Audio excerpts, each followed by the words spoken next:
او تاسو د ټول د میډیا د ملګرو مننه. دا ظاهره خبره ده چې په صفایي مهم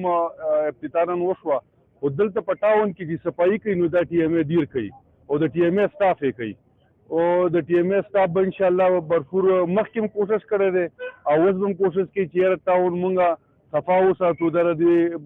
ټاون د خلکو بنیادي ضرورت دی، خو چونکې زمونږ که تاسو وکړئ هسې په ابتداګانو باندې لږې ډېرې پیسې وځي،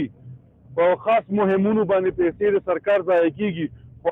هغه خلکو ته پیسې نه میلاویږي چې څوک ټاون په حقیقت کې صفایي کوي او د دې خیال ساتي. زما درخواست دا دی که دا ابتداګانې کېږي داسې پیسې وځي او خالي پوټوسیشن کېږي، بل څه نه کېږي، نو لکه دا یوازې ټي ایم اے سټاف تاسو وګورئ دا تقریبا 4مه میاشت ده چې زمونږ د ټي ایم اے ډیر د سټاف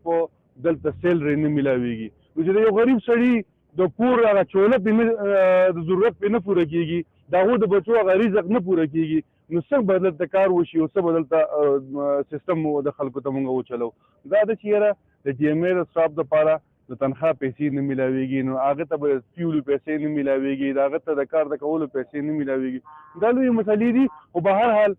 د دې سره سات به انشاءالله مونږ د ټاون صفایي دا زمونږ ذمهداري ده، دا د ټي ایم اے ذمهداري ده، انشاءالله په بهترینه طریقې سره به ټاون صفایي کوو او کړی هم ده انشاءالله.